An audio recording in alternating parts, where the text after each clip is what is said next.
En la España de principios del siglo XX, un filósofo observaba aterrorizado cómo Europa, la civilización más refinada que la humanidad había producido, se estaba desmoronando desde adentro. José Ortega y Gasset no veía invasiones bárbaras ni catástrofes naturales. Veía algo mucho más insidioso: la rebelión de las masas. El pensador había identificado un fenómeno nuevo en la historia. Por primera vez, personas sin preparación, sin cultura, sin disciplina intelectual, habían tomado el control de la sociedad. Y lo peor no era que gobernaran, sino que no sentían ninguna obligación de prepararse para hacerlo. El hombre masa exigía derechos sin asumir deberes. Opinaba sobre todo sin saber de nada, y consideraba su ignorancia tan válida como el conocimiento del experto. Esta no era una crítica elitista, era la observación de que una sociedad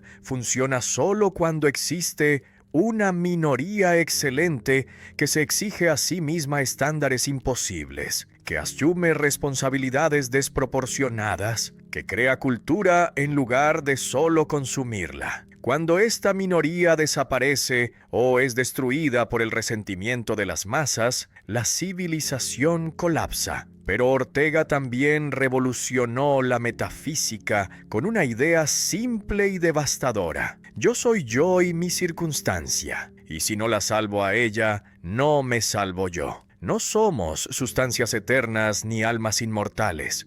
Somos la relación dinámica entre nuestra vida individual y el contexto histórico específico en que existimos. Durante milenios, la humanidad funcionó según división natural, donde minorías excelentes creaban valores, instituciones, arte, ciencia, mientras mayorías seguían o rechazaban estas creaciones, pero no pretendían usurpar el rol creador. Esta estructura no era injusticia impuesta, sino reconocimiento de realidad. Pocos tienen capacidad y voluntad de crear lo nuevo. Muchos prefieren lo seguro de lo ya establecido. Pero en el siglo XX algo cambió radicalmente. La masa decidió que no necesita minorías selectas, que puede dirigir la sociedad sin élites, que la opinión de cualquiera vale tanto como la del experto. Esta invasión de espacios antes reservados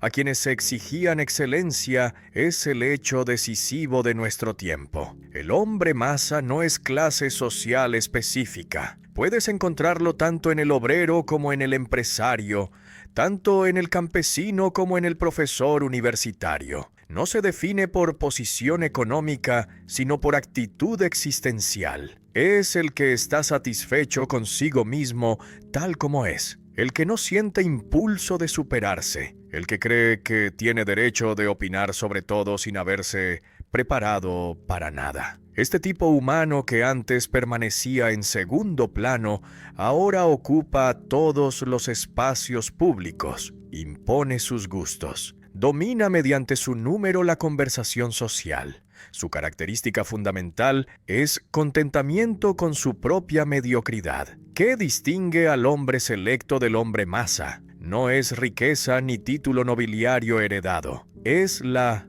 exigencia que cada uno se impone a sí mismo. El selecto vive en estado de tensión permanente, intentando ser mejor de lo que es. El masa vive relajado en conformidad con su estado actual. Cuando el selecto falla en alcanzar su meta, se siente culpable de no haber llegado a la altura que se exigía. Cuando el masa falla, culpa a circunstancias externas, o simplemente se encoge de hombros porque nunca se propuso meta exigente. Esta división entre los que se exigen y los que se conforman es más fundamental que cualquier división de clase económica. La democracia como sistema político puede ser valiosa si reconoce que igualdad jurídica no implica igualdad de valor espiritual. Todos deben tener mismos derechos legales. Pero esto no significa que todas las opiniones valen igual, que todas las formas de vida son equivalentes, que la excelencia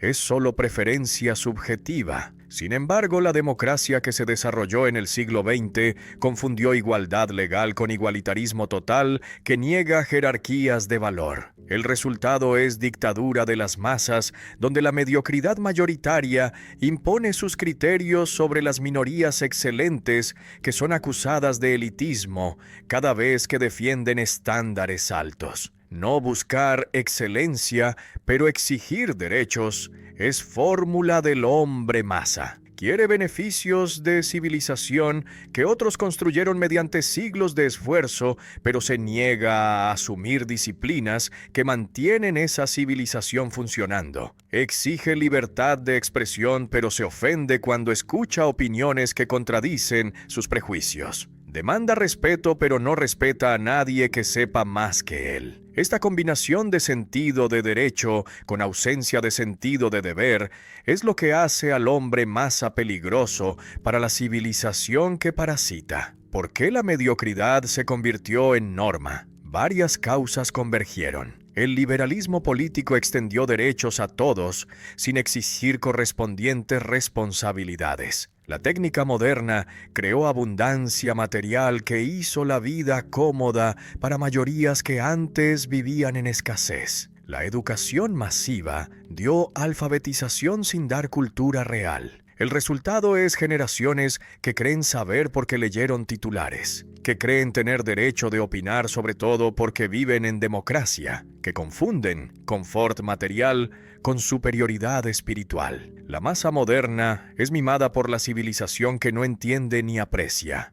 El diagnóstico es incómodo porque obliga a reconocer que el progreso técnico y político del último siglo produjo retroceso espiritual. Tenemos más comodidades pero menos grandeza. Tenemos más derechos pero menos nobleza. Tenemos más igualdad pero menos excelencia. Los optimistas progresistas que celebran estos avances materiales no quieren escuchar que algo esencial se perdió.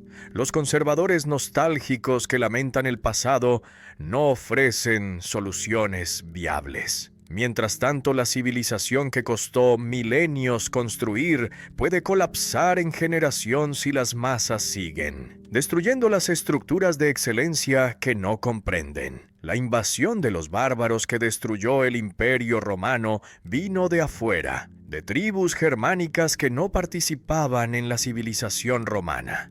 Pero la nueva barbarie es vertical, interna. Los nuevos bárbaros son hijos de la civilización que amenazan. Han disfrutado todos sus beneficios, pero no han asimilado sus valores. Conocen la técnica, pero ignoran la cultura. Usan los productos de la ciencia, pero desprecian el espíritu científico que requiere disciplina y humildad ante la verdad. Esta barbarie interna es más peligrosa que invasión externa porque el enemigo está dentro de las murallas y no reconoce que es enemigo. La rebelión de las masas no es revolución política específica ni movimiento social organizado. Es fenómeno difuso donde mayorías mediocres simplemente dejaron de respetar a minorías excelentes. Ya no reconocen autoridad de quien sabe más. Ya no admiran al que se supera. Ya no aspiran a elevarse, sino que exigen que todo se nivele según su mediocridad. Esta negativa a reconocer jerarquías de valor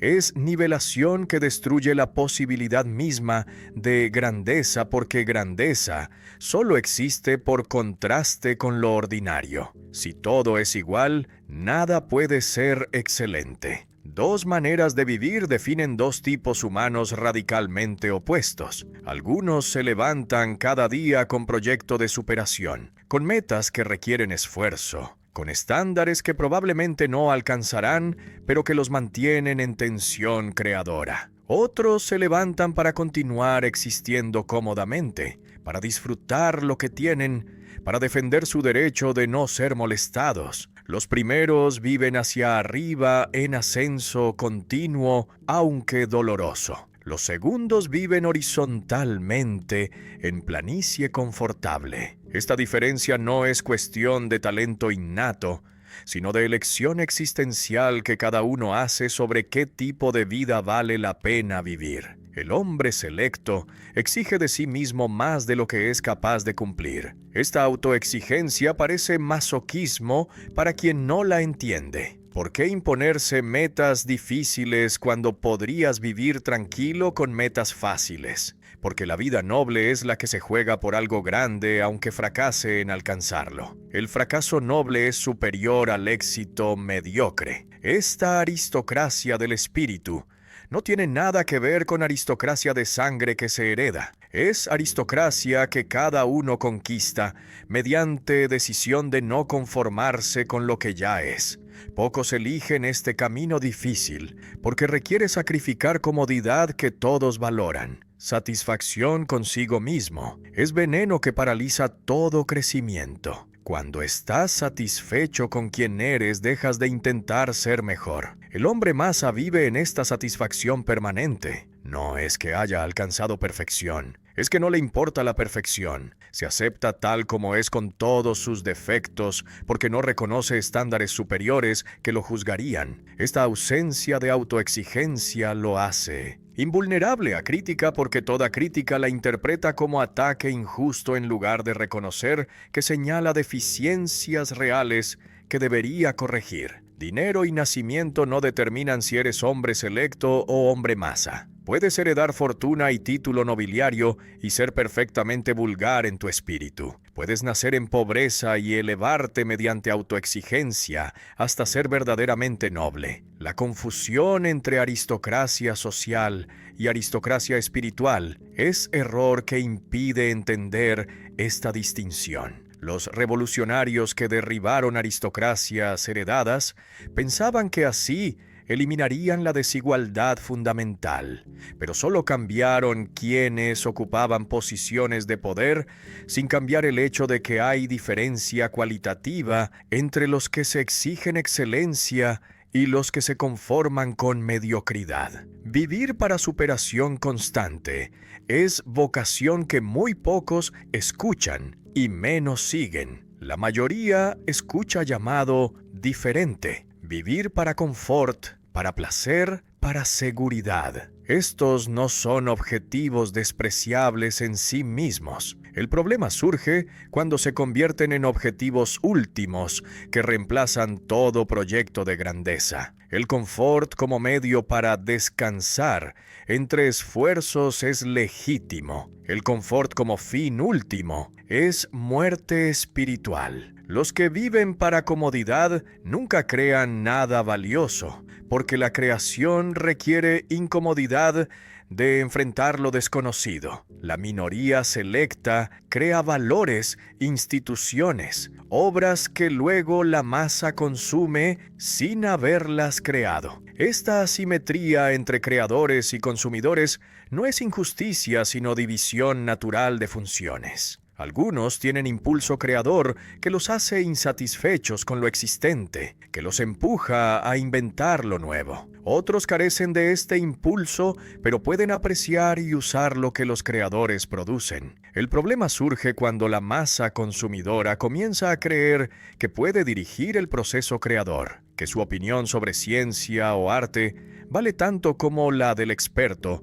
que dedicó vida a dominar el campo. Esta usurpación del rol creador por quienes no crean es desastre que paraliza el progreso genuino. ¿Por qué tan pocos eligen la dificultad cuando la facilidad está disponible? Porque la dificultad no ofrece recompensas inmediatas que motivan a la mayoría. El esfuerzo de superación es doloroso en el presente y solo rinde frutos inciertos en el futuro. El confort es placentero ahora aunque produzca estancamiento después. Los humanos descuentan el futuro de manera que el presente siempre pesa más en decisiones. Por eso la mayoría elige facilidad presente sobre dificultad que solo produciría beneficios futuros inciertos. Los pocos que eligen dificultad lo hacen no por cálculo de beneficios, sino porque encuentran valor intrínseco en el esfuerzo mismo. Nobleza entendida correctamente no es posesión de títulos heredados,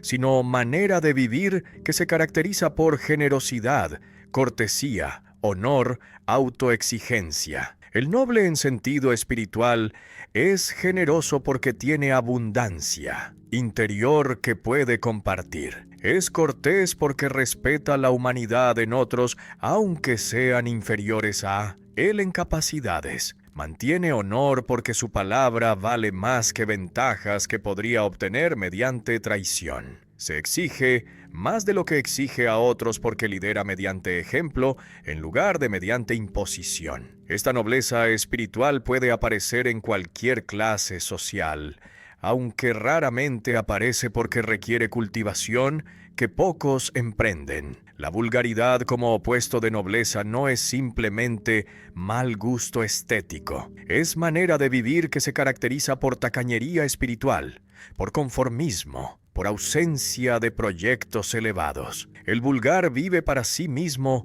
sin consideración de objetivos que trascienden su comodidad personal. No es necesariamente malo en sentido moral, pero es espiritualmente estéril. No crea nada que valga la pena, porque no concibe nada más grande que su propio bienestar. Esta esterilidad espiritual es lo que define al hombre masa, independientemente de su posición social o económica. Una frase breve contiene filosofía entera que rompe con toda tradición anterior. El yo no existe como entidad separada flotando en vacío. Tampoco la circunstancia existe como realidad independiente del sujeto que la experimenta. Ambos son abstracciones si los separas. Lo real es la vida como encuentro dramático entre yo y mi mundo. No puedo ser yo sin circunstancia específica que me condiciona. Pero mi circunstancia tampoco es mero ambiente físico, sino mundo, que adquiere significado solo mediante mi presencia, que lo interpreta. Esta mutua dependencia entre sujeto y mundo es lo que la frase captura. Idealistas que afirman que solo existe conciencia, ignoran que toda conciencia es conciencia de algo. No hay pensar puro sin contenido. El pensamiento siempre es sobre algo que está ahí resistiendo mi intención. Esta resistencia del mundo es lo que distingue realidad de fantasía. Puedo imaginar lo que quiero, pero no puedo hacer que el mundo sea como lo imagino, simplemente mediante imaginar. El mundo tiene dureza propia que limita mi voluntad. Ignorar esta resistencia es vivir en ilusión idealista, que colapsa cuando choca con obstáculos reales, que no ceden ante deseos.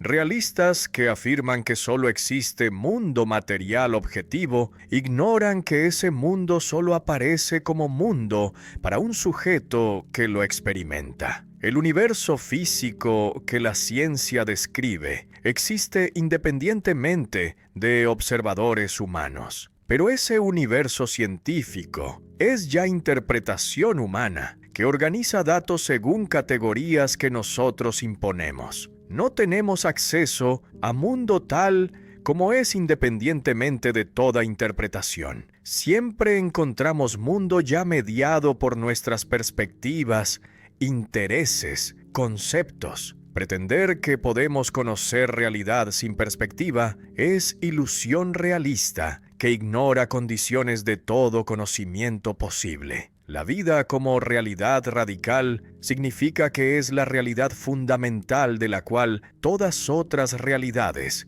derivan su significado. Objetos existen como cosas que uso, obstáculos que evito, bellezas que contemplo. Pero estas significaciones presuponen mi vida como contexto donde aparecen. Otras personas existen como tú con quien dialogo, nosotros que compartimos proyecto, ellos que son extraños. Pero estas modalidades de existencia personal presuponen mi vida como centro desde el cual otros aparecen. Incluso Dios sí existe, es realidad que aparece en mi vida como objeto de fe, duda, búsqueda. Mi vida no es realidad entre otras, sino el ámbito donde todas otras realidades aparecen.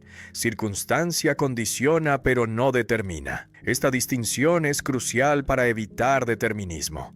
Mi circunstancia histórica, social, familiar, corporal, establece límites de lo que puedo hacer y pensar. No puedo escapar completamente de condicionamientos que me constituyen, pero dentro de estos límites tengo espacio de maniobra, libertad de responder de múltiples maneras a misma situación. La circunstancia presenta posibilidades entre las cuales debo elegir. Esta elección no es libre en sentido absoluto porque opciones disponibles están limitadas por circunstancia, pero es suficientemente libre para que sea responsable de cómo respondo. El perspectivismo vital que emerge de esta filosofía afirma que cada vida es punto de vista único sobre realidad. Desde donde estoy veo aspectos de realidad que otros no ven desde donde están. Esta limitación perspectivista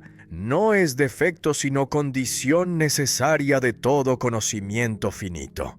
Solo Dios, si existiera, podría ver desde todos puntos de vista simultáneamente. Nosotros estamos atados a nuestras perspectivas particulares, pero nuestras perspectivas no son prisiones que nos aíslan de realidad. Son ventanas que nos permiten acceso parcial pero genuino a lo real. Ninguna filosofía antes había tomado la vida concreta como realidad fundamental, en lugar de tratar la vida como problema que debe explicarse mediante principios más fundamentales. Los griegos explicaban vida mediante naturaleza o ser. Los cristianos explicaban vida mediante Dios creador. Los modernos explicaban vida mediante razón o materia. Pero todas estas explicaciones subordinaban vida a realidad supuestamente más fundamental. Aquí la vida es lo fundamental y todo lo demás debe explicarse en relación a ella. Esta inversión es revolución filosófica tan radical como la que hicieron Descartes o Kant. Si yo soy yo y mi circunstancia, entonces para salvar mi yo, debo salvar mi circunstancia. No puedo florecer en circunstancia que me oprime completamente. Necesito transformar mi mundo para que permita mi realización. Pero tampoco puedo abandonar mi circunstancia buscando otra ideal porque no hay yo sin circunstancia concreta. Debo trabajar con lo que tengo, transformando lo que puedo, aceptando lo que no puedo cambiar. Esta tensión entre aceptación y transformación define mi relación con circunstancia, que es simultáneamente mi recurso y mi límite. España como circunstancia del filósofo que escribe no es accidente lamentable, sino condición de su pensamiento. Desde España, con su historia particular, sus problemas específicos, su posición periférica en Europa, se ven aspectos de realidad europea que no se ven desde centro. Esta perspectiva española no es inferior a perspectivas francesa o alemana. Es diferente y necesaria para completar visión total de realidad europea. Pero para que esta perspectiva contribuya, debe articularse claramente en lugar de simplemente vivirse. España debe pensar su propia circunstancia para salvarse a sí misma y para aportar su visión única a civilización europea. Desde la ventana de tu casa ves la calle, de manera que nadie más puede verla, porque nadie más está exactamente donde tú estás. Esta verdad trivial sobre percepción visual contiene insight filosófico profundo sobre toda forma de conocimiento. Tu posición en espacio y tiempo, tu historia personal, tu lengua materna, tu cultura. Todos estos factores determinan qué aspectos de realidad son accesibles para ti y cuáles permanecen ocultos. No puedes ver desde donde no estás. Esta limitación fundamental no es defecto que debería superarse, sino condición necesaria de todo conocimiento finito. ¿Existe la verdad absoluta independiente de toda perspectiva? Los filósofos tradicionales afirmaban que sí, que hay verdad objetiva que trasciende todos puntos de vista particulares. El perspectivismo niega esta posibilidad para seres finitos como nosotros. No dice que no hay verdad, sino que toda verdad accesible para nosotros es verdad desde alguna perspectiva. Esto no es relativismo que afirma que todas opiniones son igualmente válidas. Algunas perspectivas son más completas, más rigurosas, más coherentes que otras. Pero incluso la mejor perspectiva permanece siendo perspectiva en lugar de visión absoluta desde ninguna parte. Cada persona ve realidad desde ángulo único que ninguna otra persona puede duplicar. Tu biografía particular te coloca en posición que es tuya solamente. Las experiencias que has tenido, las personas que has conocido, los libros que has leído, todo esto construye el lente único mediante el cual filtras todo lo que encuentras. Esta lente no distorsiona necesariamente, aunque puede distorsionar. Simplemente estructura tu acceso a realidad de manera que difiere de cómo otros acceden. Dos personas presenciando mismo evento lo experimentan diferentemente, porque lo ven desde posiciones diferentes, con historias diferentes. El perspectivismo rechaza tanto el escepticismo, que niega posibilidad de conocimiento, como el dogmatismo, que afirma posesión de verdad absoluta. Contra escépticos afirma que conocimiento genuino es posible desde perspectivas particulares. Contra dogmáticos afirma que este conocimiento nunca es absoluto sino siempre parcial. Esta posición intermedia es difícil de mantener, porque constantemente eres tentado a deslizarte hacia uno de los extremos. O afirmas que sabes la verdad completa, o concluyes que no puedes saber nada. Pero ambos extremos son falsas alternativas, que ignoran la posibilidad de conocimiento parcial pero genuino. Tu perspectiva no es prisión, sino tu contribución necesaria a la verdad total. Si renuncias a tu perspectiva intentando ver desde punto de vista universal que no existe, pierdes tu acceso único a aspectos de realidad que solo tú puedes ver. La verdad completa requiere multiplicidad de perspectivas que se complementan mutuamente. Mi perspectiva ve lo que tu perspectiva pierde. Tu perspectiva ve lo que la mía pierde. Juntas, nuestras perspectivas proporcionan visión más completa que cualquiera de nosotros podría lograr solos. Esta complementariedad de perspectivas es lo que hace el diálogo entre diferentes puntos de vista valioso, en lugar de meramente confuso. Negar perspectivas ajenas no es defender la verdad, sino mutilar el universo. Cuando insistes en que solo tu punto de vista es válido, no solo cometes error intelectual, sino que cometes violencia contra la realidad misma. Eliminas aspectos reales del mundo que otros ven pero que tú no ves. Esta mutilación empobrecedora es lo que hacen ideologías que afirman tener única interpretación correcta de realidad. Su error no es tener perspectiva particular, que es inevitable, sino negar validez de otras perspectivas que revelan aspectos diferentes de lo real. El fundamentalismo en todas sus formas es incapacidad de reconocer que tu perspectiva, aunque legítima, no agota la realidad. ¿Por qué la verdad necesita múltiples miradas? Porque la realidad es demasiado rica para ser capturada desde un solo punto de vista.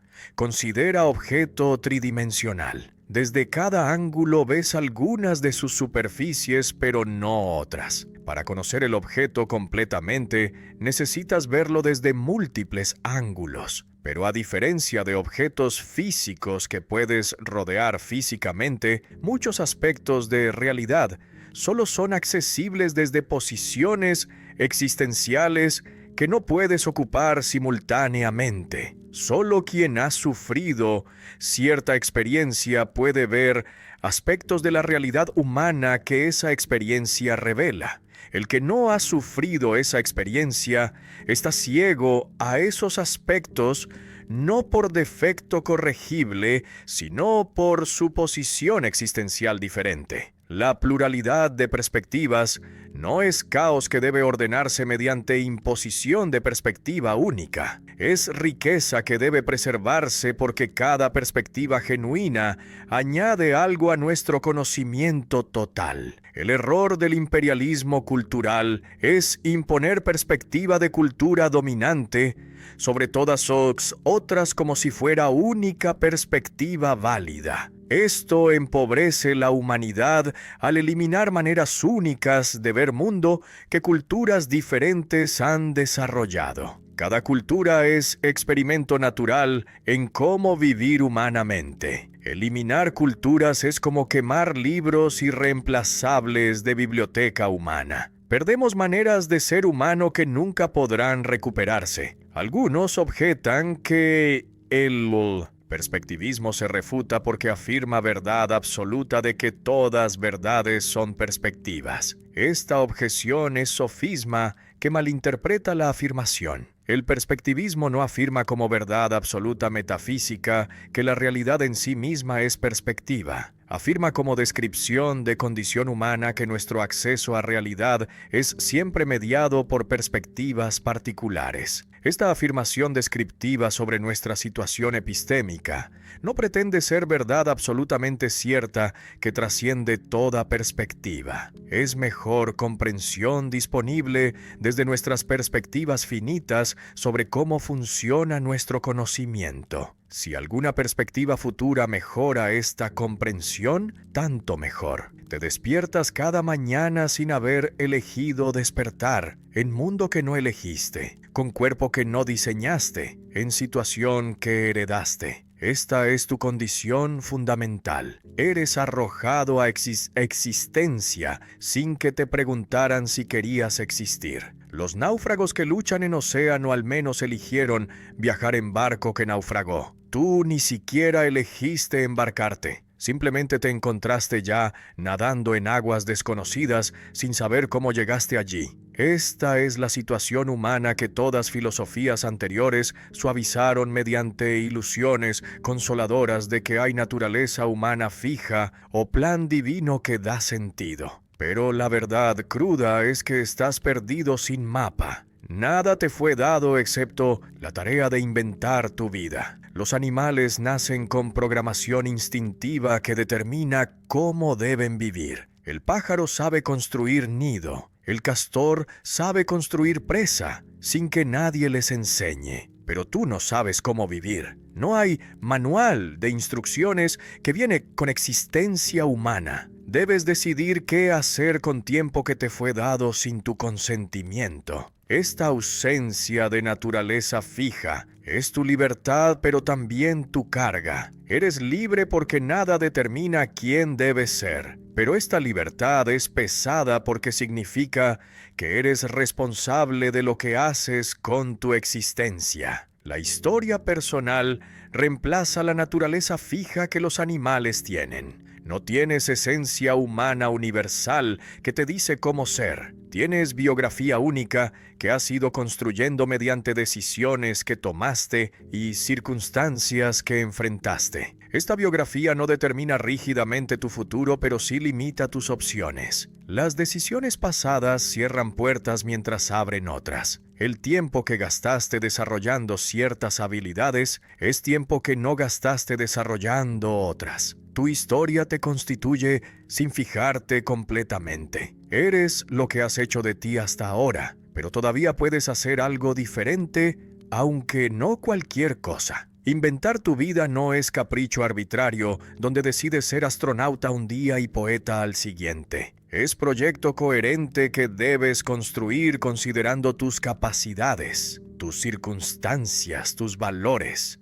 Pero este proyecto no está determinado por estos factores. Múltiples proyectos son compatibles con mismas capacidades y circunstancias. Debes elegir entre posibilidades reales sin saber si tu elección es correcta hasta que la vives. Esta incertidumbre fundamental hace la vida angustiante. No puedes saber de antemano si el camino que eliges te llevará a cumplimiento o a fracaso. Solo puedes comprometerte y descubrir después si tu compromiso fue sabio. Libertad entendida correctamente no es regalo que recibes, sino fardo que cargas. Los que celebran libertad como si fuera pura bendición no han entendido su peso. Ser libre significa que no puedes culpar a nadie más por cómo resulta tu vida. No puedes decir que Dios te hizo así o que la sociedad te determinó. Aunque influencias externas limitan tus opciones, dentro de esos límites,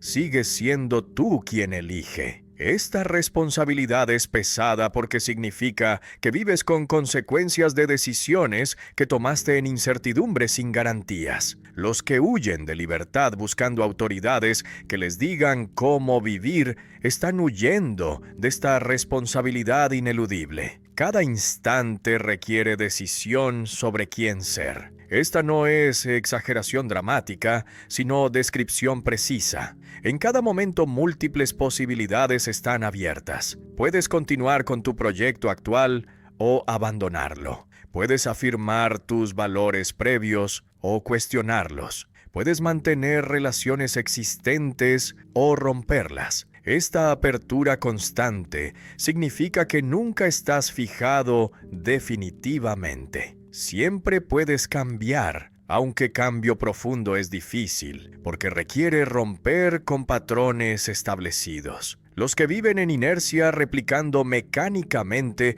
lo que hicieron ayer están evitando la decisión constante que la vida requiere. Pero esta evasión es también decisión. Decisión de no decidir conscientemente. La angustia que sientes ante necesidad de decidir, sin saber si decides correctamente, es señal de que entiendes tu situación. Los que nunca sienten angustia o están viviendo en autoengaño, negando las decisiones que toman, o son tan superficiales que nunca consideran seriamente qué están haciendo con sus vidas. La angustia existencial no es patología que debería curarse. Es lucidez que reconoce la estructura real de existencia humana, donde debes elegir sin garantías. Intentar eliminar esta angustia mediante certezas falsas es mala fe que te ciega a tu situación real. Náufrago ontológico es metáfora precisa para condición humana. El náufrago no puede quedarse donde está porque se ahogaría. Debe nadar aunque no sabe hacia dónde. Cada brazada es esfuerzo que podría estar mal dirigido,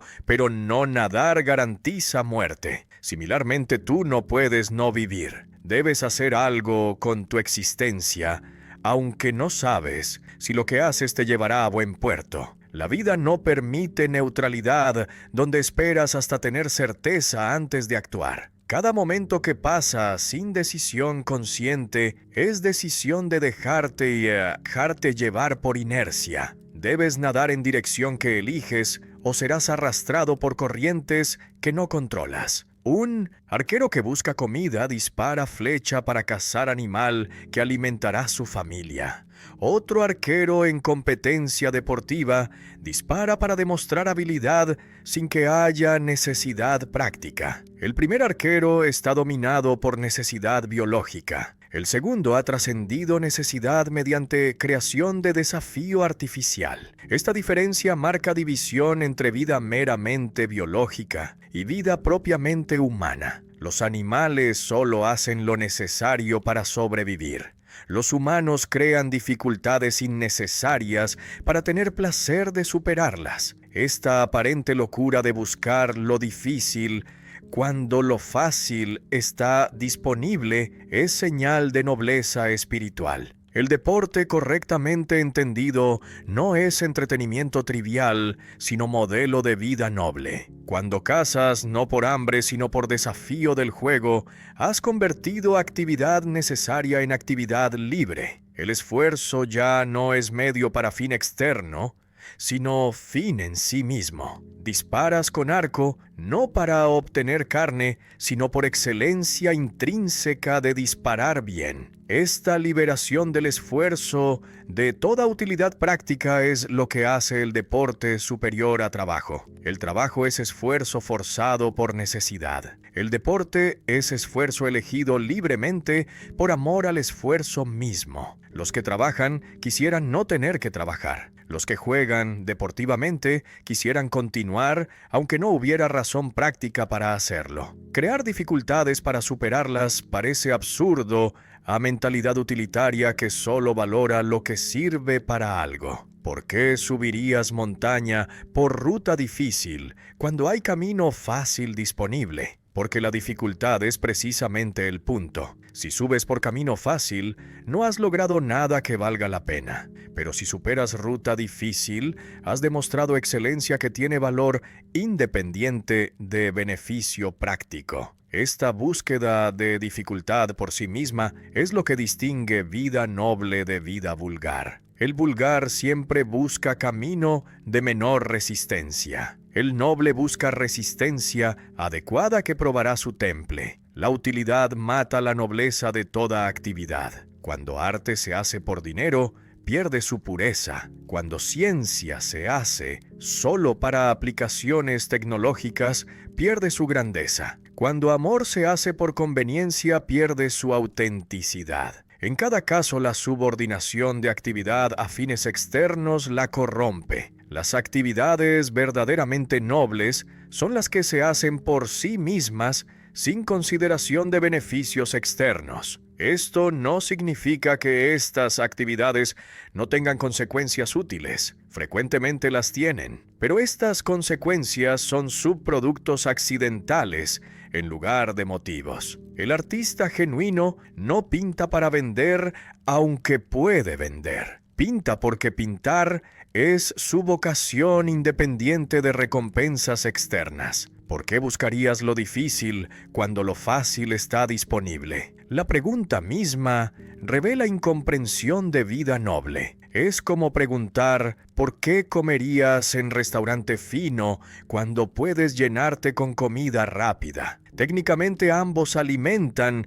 pero la experiencia es completamente diferente. El que come solo para llenar estómago trata alimentación como necesidad biológica. El que aprecia cocina fina ha elevado alimentación a arte. Similarmente, el que vive solo para satisfacer necesidades básicas trata vida como problema biológico que debe resolverse eficientemente. El que vive deportivamente ha elevado vida misma a arte, donde el estilo importa más que la eficiencia. Esfuerzo por esfuerzo, en lugar de por necesidad, es inversión de prioridades que la modernidad rechaza. La modernidad valora eficiencia, productividad, resultados medibles. Todo debe justificarse mediante utilidad para algo.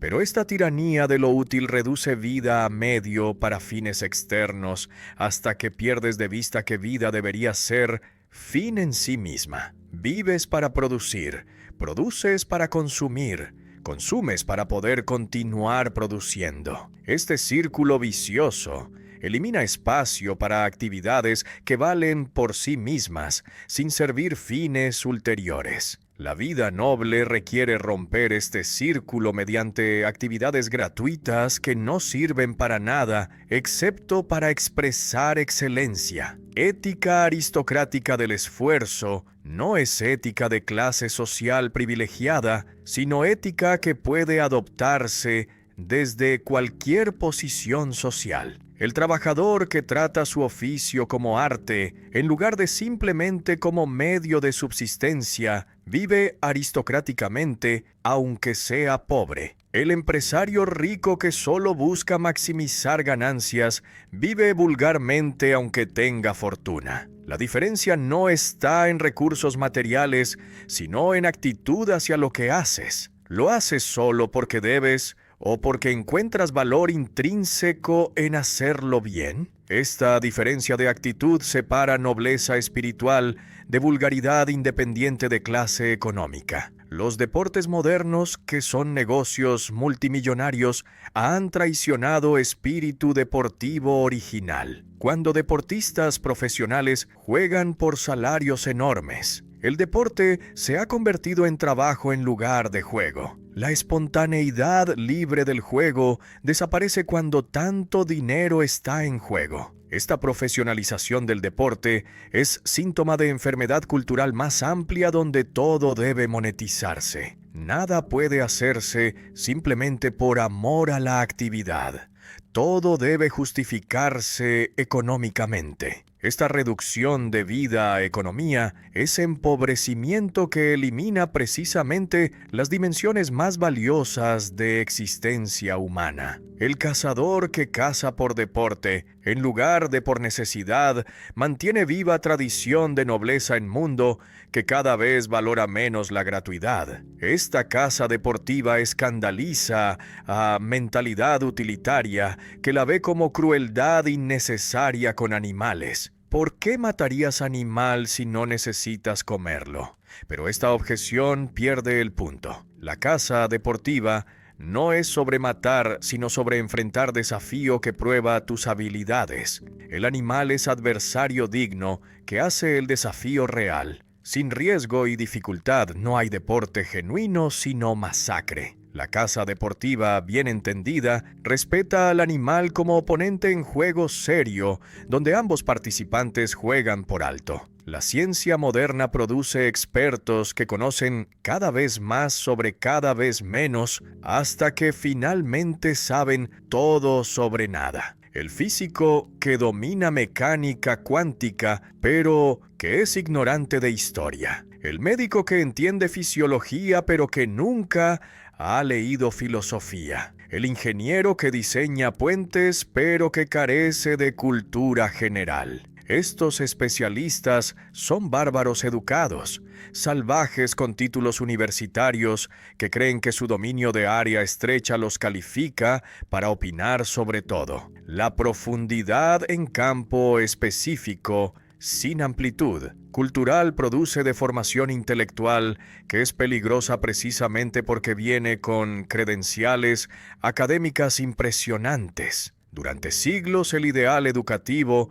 fue el hombre culto que sabía un poco sobre muchas cosas, en lugar de mucho sobre una cosa. Este generalista podía conversar sobre literatura, política, ciencia, arte, sin ser experto en ninguna, pero entendiendo cómo estas áreas se relacionan. La modernidad ha abandonado este ideal mediante división del conocimiento en disciplinas cada vez más especializadas que no se comunican entre sí. El resultado es fragmentación donde cada especialista habita su isla de conocimiento sin puentes hacia otras islas. Esta fragmentación produce incoherencia cultural donde no hay visión sintética que integra los fragmentos. Saber mucho de tu área pero ignorar todo lo demás es saber en sentido técnico pero ignorancia en sentido humano. Puedes dominar las ecuaciones de tu campo sin entender el contexto histórico que produjo esas ecuaciones. Puedes aplicar técnicas sin comprender los presupuestos filosóficos que subyacen a esas técnicas. Puedes hacer ciencia sin entender qué es la ciencia como empresa humana. Esta ignorancia segunda, que acompaña conocimiento especializado, es más peligrosa que ignorancia simple del iletrado, porque viene disfrazada de autoridad intelectual. El especialista cree saber cuando en realidad solo conoce su pequeño dominio. La paradoja del especialista es que mientras más sabe en su área, menos comprende fuera de ella, pero más confiado está en su capacidad de opinar sobre todo. Su éxito en dominar su campo lo hace arrogante sobre temas donde es ignorante. El biólogo que piensa que su conocimiento de evolución lo califica para resolver problemas morales. El economista que cree que sus modelos matemáticos capturan la totalidad de la vida humana. El psicólogo que reduce toda experiencia humana a mecanismos que estudia. Cada uno comete error de imperialismo disciplinario donde su especialidad pretende explicar todo sin reconocer sus límites. Conocer fórmulas sin comprender filosofía que las produjo es tener herramientas sin entender qué construyes con ellas. Las matemáticas que el físico usa tienen presupuestos sobre naturaleza del espacio, tiempo, causalidad. Estos presupuestos son filosóficos, no matemáticos. Si aplicas las fórmulas sin entender estos fundamentos, eres técnico competente pero no entiendes realmente lo que haces. Esta ausencia de reflexión sobre fundamentos es característica del especialista moderno que hereda técnicas sin heredar la sabiduría que las generó. Técnicas sin cultura es barbarie porque carece de dirección humana sobre para qué usar el poder técnico. Puedes saber cómo dividir átomos sin saber si deberías construir bombas atómicas. Puedes saber cómo manipular genes sin saber si deberías crear organismos modificados. Puedes saber cómo usar redes sociales para influenciar opiniones sin saber si deberías manipular democracias. El poder técnico sin sabiduría cultural sobre fines dignos es peligro mortal. La historia del siglo XX demostró repetidamente que técnicos competentes sin cultura humanista pueden producir atrocidades eficientes. ¿Por qué la especialización destruye la sabiduría? Porque sabiduría requiere visión sintética que conecta diferentes áreas de conocimiento y vida. El sabio no es el que sabe más datos, sino el que entiende cómo diferentes aspectos de realidad se relacionan, formando todo coherente. Esta comprensión sintética es imposible si permaneces encerrado en tu especialidad sin ventanas hacia otras disciplinas. La especialización sin compensación, mediante educación general, produce expertos estrechos en lugar de personas sabias. Estos expertos pueden ser muy útiles como herramientas, pero son peligrosos como líderes porque carecen de visión comprensiva necesaria para decisiones sabias. El peligro del conocimiento fragmentado es que produce ilusión de comprensión total cuando en realidad solo dominas fragmento. El especialista confunde su mapa limitado con el territorio completo. Esta confusión genera confianza injustificada en sus juicios fuera de su área. El científico que piensa que la ciencia responde todas las preguntas ignora dimensiones estéticas, morales, espirituales de existencia que la ciencia por definición no puede capturar. El humanista que desprecia la ciencia ignora que el conocimiento científico revela aspectos reales de mundo que intuición humanística no alcanza. Ambos son bárbaros especializados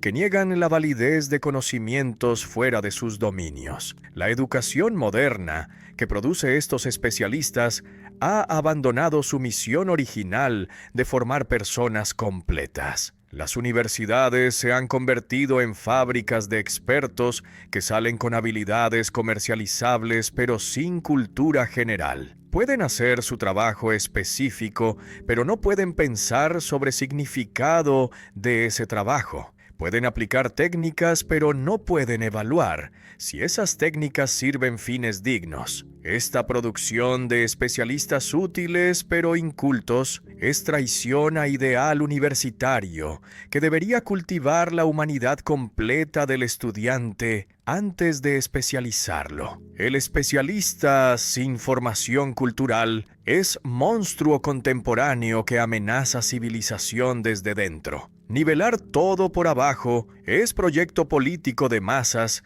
que no toleran superioridad. Cuando alguien se destaca mediante talento, esfuerzo o logro, la masa lo acusa de elitismo. Esta acusación es arma retórica que disfraza envidia como principio democrático. La masa no quiere elevarse hasta el nivel de los excelentes, quiere arrastrar a los excelentes hasta su nivel mediocre. Esta nivelación no produce igualdad genuina, sino igualitarismo que elimina toda grandeza. La sociedad que trata excelencia como ofensa es sociedad que ha elegido mediocridad como valor supremo. Mediocridad como derecho universal es idea moderna que habría parecido absurda a todas generaciones anteriores. Siempre se reconoció que algunos son mejores que otros en cualidades que importan. sabiduría, coraje, habilidad artística, virtud moral. Esta desigualdad no era injusticia, sino hecho que permitía a los mejores liderar y a los demás seguir o aspirar a mejorarse. Pero ahora la masa afirma que tiene derecho de no ser juzgada según estándares de excelencia. Demanda respeto para su mediocridad. Esta inversión de valores donde ser mediocre es derecho protegido es síntoma de decadencia civilizacional. Todo mundo tiene derecho a su opinión es eslogan que democratiza la ignorancia. Claro que legalmente todos tienen libertad de expresar opiniones, pero esto no significa que todas opiniones tienen mismo valor. La opinión del médico que estudió medicina durante décadas vale más sobre salud que la opinión del paciente que leyó artículo en Internet. La opinión del historiador que investigó fuentes primarias vale más sobre eventos históricos que la opinión del aficionado que vio documental. Pero la masa rechaza estas distinciones como elitistas. Insiste en que su opinión desinformada vale tanto como juicio experto. Esta nivelación epistemológica produce democracia de la ignorancia donde nadie sabe más que nadie. El derecho de no esforzarse es lo que la masa realmente demanda bajo retórica de derechos humanos. Quiere beneficios que la civilización proporciona sin asumir disciplinas que mantienen esa civilización. Quiere educación sin estudiar. Quiere respeto sin ganárselo. Quiere autoridad sin preparación. Esta actitud de consumidor que exige sin dar es lo que hace la masa peligrosa. Parasita logros ajenos mientras destruye las condiciones que hicieron esos logros posibles. La civilización que la masa disfruta fue construida por minorías excelentes que se exigieron más de lo que la mayoría está dispuesta a exigirse. Pero la masa no reconoce esta deuda. Cuando jerarquías de valor son negadas como construcciones arbitrarias del poder, pierdes capacidad de distinguir mejor de peor. Si toda literatura es igualmente valiosa, no puedes decir que Shakespeare es superior a novela de supermercado. Si toda música es igualmente válida, no puedes afirmar que Bach es mejor que canción comercial. Si todas formas de vida son equivalentes, no puedes criticar a quien vive superficialmente. Este relativismo total que la masa impone no es tolerancia genuina, sino negativa a reconocer gradaciones de valor. La consecuencia es cultura donde nada es sagrado, donde no hay ejemplares que inspiran imitación, donde mediocridad y excelencia son indistinguibles. ¿Por qué la excelencia incomoda tanto a la masa? Porque su mera existencia es reproche implícito. Mientras el excelente permanece lejos en altura inalcanzable, la masa puede ignorarlo. Pero cuando la excelencia está cerca, recordando constantemente lo que podría ser si te esforzaras, se vuelve insoportable. Es más cómodo negar que esa excelencia tenga valor que admitir tu propia insuficiencia.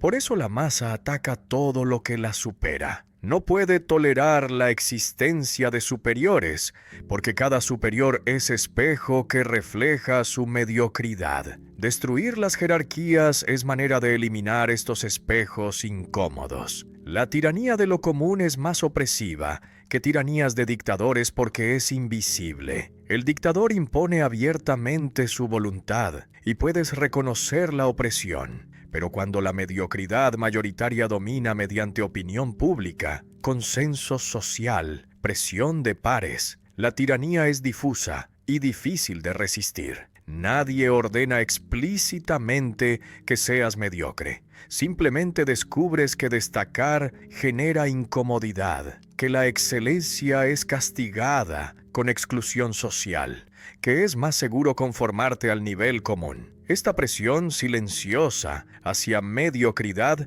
es más efectiva que censura abierta porque trabaja mediante internalización de normas que te hacen autocensurarte. Las instituciones que antes protegían la excelencia, Ahora la traicionan mediante democratización, que las abre a masas sin exigir preparación adecuada. Universidades que antes admitían solo a los mejor preparados, ahora deben aceptar cuotas que ignoran mérito. Orquestas que antes seleccionaban a los mejores músicos, ahora deben considerar diversidad demográfica. Publicaciones académicas que antes mantenían estándares altos, ahora deben incluir perspectivas variadas, aunque sean intelectualmente débiles. Esta democratización de instituciones excelentes no las hace más justas. Las destruye al eliminar los estándares que las hacían excelentes. La masa celebra esta destrucción como progreso hacia igualdad, sin reconocer que está matando las fuentes de grandeza que la civilización requiere. Un hacha de piedra liberó al humano primitivo de dependencia total de sus manos débiles para modificar el ambiente. Esta primera herramienta multiplicó el poder humano más allá de capacidades biológicas heredadas. Desde entonces, la técnica ha sido el medio mediante el cual los humanos trascienden limitaciones naturales. Construimos refugios contra clima, inventamos agricultura contra hambre, desarrollamos medicina contra enfermedad. Cada avance técnico es victoria sobre naturaleza que nos oprime. Esta liberación progresiva de restricciones naturales es lo que hace la técnica esencial para vida propiamente humana en lugar de meramente animal. Pero la técnica que libera también esclaviza cuando se vuelve fin en lugar de medio. Inventamos máquinas para servirnos y terminamos sirviendo a las máquinas. Construimos sistemas técnicos para facilitarnos la vida y terminamos adaptando nuestras vidas a las exigencias de esos sistemas. El empleado que debe ajustar su ritmo humano al ritmo mecánico de línea de producción. El usuario que debe formatear sus pensamientos para encajar en límites de caracteres de redes sociales. El profesional que debe traducir conocimiento complejo a formatos estandarizados que sistemas burocráticos pueden procesar. En cada caso, el humano se deforma para adaptarse a técnica que supuestamente debería adaptarse a necesidades humanas. La deshumanización que la técnica produce no es consecuencia necesaria, sino resultado de olvido sobre qué es ser humano. Cuando reduces vida humana a funciones que pueden automatizarse, empiezas a tratar humanos como máquinas. Cuando mides todo mediante eficiencia cuantificable, pierdes dimensiones cualitativas que hacen la vida humana valiosa. Cuando optimizas procesos sin preguntar para qué sirven esos procesos, terminas en absurdo de ser cada vez más eficiente en lograr objetivos cada vez menos significativos. El hombre técnico que domina todas las herramientas, pero que ha olvidado ¿para qué son las herramientas? Es patética caricatura de humanidad. Abundancia de medios sin claridad sobre fines es situación contemporánea que produce ansiedad difusa. Nunca hemos tenido tanto poder técnico para transformar el mundo, pero no sabemos qué mundo queremos crear. Podemos viajar rápidamente a cualquier lugar, pero no sabemos a dónde ir. Podemos comunicarnos instantáneamente con cualquier persona, pero no tenemos nada importante que decir. Podemos acceder a toda la información, pero no sabemos qué información buscar. Esta superabundancia de medios sin dirección clara sobre fines valiosos es riqueza que empobrece porque multiplicamos capacidades sin multiplicar sabiduría sobre cómo usarlas. ¿Cómo responde la técnica sobre objetivos dignos de vida humana? No responde porque no puede responder. La técnica es competente para resolver problemas específicos. ¿Cómo construir puente más fuerte? ¿Cómo curar enfermedad particular? ¿Cómo producir más eficientemente? Pero es completamente incompetente para responder preguntas sobre qué vale la pena construir, curar, producir. Estas preguntas sobre valores y fines son filosóficas, no técnicas. Requieren reflexión sobre naturaleza humana y vida buena que la técnica presupone pero no puede proporcionar. El error moderno es esperar que la técnica responda a preguntas que están fuera de su competencia.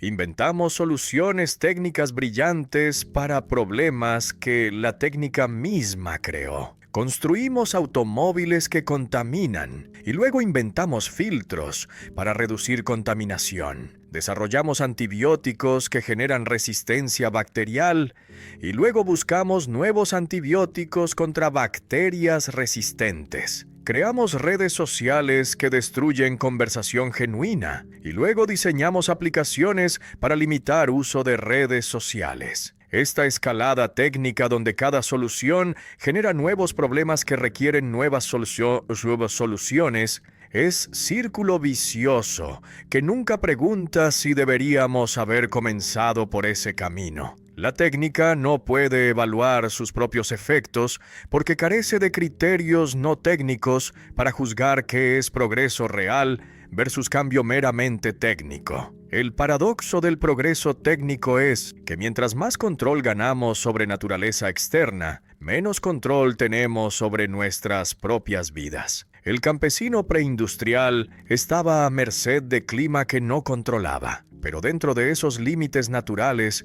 tenía autonomía sobre su trabajo, sus ritmos, sus decisiones. El trabajador moderno ha conquistado naturaleza mediante técnica, pero ha perdido autonomía mediante subordinación a sistemas técnicos que controlan cada aspecto de su vida. Debe despertarse cuando el reloj suena, debe llegar cuando el sistema lo requiere, debe trabajar al ritmo que la máquina impone, debe responder cuando el dispositivo demanda atención. Esta esclavitud a artefactos que supuestamente lo liberan es ironía amarga del progreso técnico. ¿Por qué vivimos tan mal cuando inventamos tanto? Porque hemos multiplicado medios sin multiplicar sabiduría sobre fines dignos.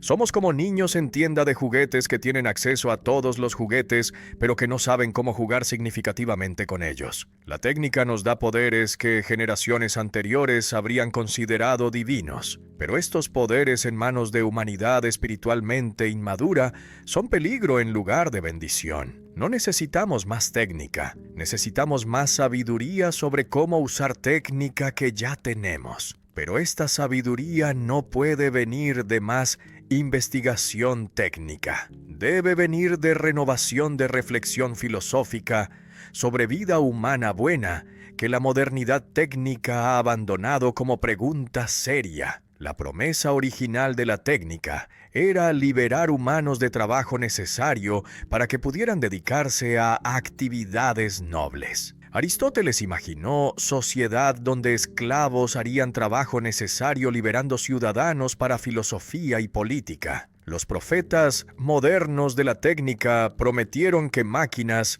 reemplazarían esclavos haciendo posible sociedad donde todos podrían vivir como filósofos. Esta promesa no se cumplió. Aunque las máquinas hacen mucho trabajo que antes hacían humanos, los humanos no usan el tiempo liberado para actividades nobles. Lo usan para más trabajo, más consumo, más entretenimientos superficiales. La técnica cumplió su parte, proporcionando tiempo libre. Los humanos fallaron su parte no sabiendo qué hacer con libertad técnicamente conquistada. La creencia popular de que el amor es ciego invierte completamente la realidad. El amante ve más que el indiferente, no menos. Su atención intensificada revela cualidades en el objeto amado que otros no perciben porque no miran con la misma intensidad. Esta capacidad del amor para amplificar la percepción no es ilusión que distorsiona, sino visión que penetra superficies donde la mirada casual rebota. El que no ama ve solo lo obvio, las características que cualquiera nota. El amante ve profundidades que requieren atención sostenida para manifestarse. Esta superioridad cognitiva del amor sobre la indiferencia contradice el prejuicio que trata el amor como emoción que nubla el juicio. Cuando miras algo sin interés, tu mirada resbala sobre su superficie, registrando apenas suficiente para identificar la cosa y seguir adelante. Esta economía perceptiva es necesaria para navegar mundo lleno de objetos que compiten por atención. no puedes prestar atención plena a todo, entonces la mayoría de cosas reciben apenas reconocimiento mínimo. Pero cuando amas algo, tu atención se detiene, se intensifica, penetra. Notas detalles que otros pierden. Detectas matices que la mirada casual no distingue. Esta atención amorosa es forma superior de conocimiento que revela aspectos reales del objeto que permanecen invisibles para quien no ama. Dar valor al objeto amado no es proyección arbitraria de sentimientos sobre cosa neutral. Es reconocimiento de valores que están realmente presentes, pero que solo se manifiestan a quien presta atención adecuada. La mujer que el amante encuentra hermosa realmente tiene cualidades que fundamentan su belleza. Otros no las ven porque no miran con intensidad necesaria. Pero esto no significa que la belleza sea invención del amante. Significa que la belleza real requiere cierta calidad de atención para revelarse. Los valores no flotan en superficie de cosas esperando ser notados por cualquier mirada casual. Están ocultos en profundidades que solo atención amorosa alcanza. El amor como forma superior de conocimiento invierte jerarquía tradicional que pone razón objetiva encima y emoción subjetiva abajo. Según esta jerarquía, conocimiento verdadero viene de distancia fría que observa sin involucrarse. El amor que involucra emocionalmente distorsionaría este conocimiento objetivo. Pero esta doctrina ignora que diferentes objetos requieren diferentes formas de acceso cognitivo. Los objetos físicos estudiados por ciencia natural pueden conocerse mediante observación distante, pero las personas y sus valores interiores solo se revelan a quien se aproxima mediante compromiso emocional. El amor no es obstáculo para conocer personas, sino condición necesaria para conocerlas en su profundidad. Si el odio ciega, el amor abre ojos. El que odia ve solo defectos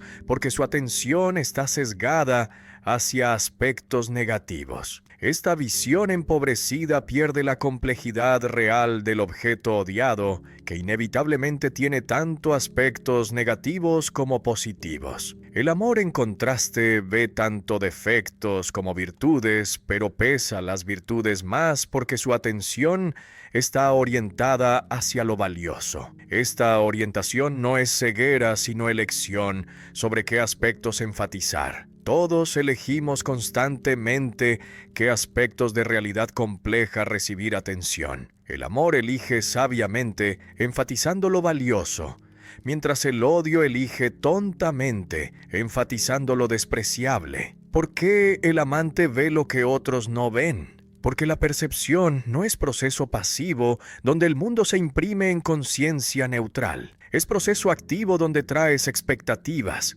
intereses, categorías que estructuran lo que puedes ver. El amante trae interés intenso y expectativa de encontrar valor. Estas disposiciones activan capacidades perceptivas que permanecen dormidas en la indiferencia. Es como diferencia entre turista que pasa rápidamente por museo y conocedor que estudia cada obra cuidadosamente. Ambos miran las mismas pinturas, pero solo el conocedor ve realmente lo que está allí porque solo él trae preparación y atención necesarias. La fenomenología del amor, que estudia cómo el amor transforma experiencia, revela que amar es acto que enriquece tanto al amante como al amado. El amante se enriquece porque su mundo se expande, incorporando nuevo centro de valor que reorganiza todo lo demás. Lo que antes era importante puede volverse trivial cuando amor intenso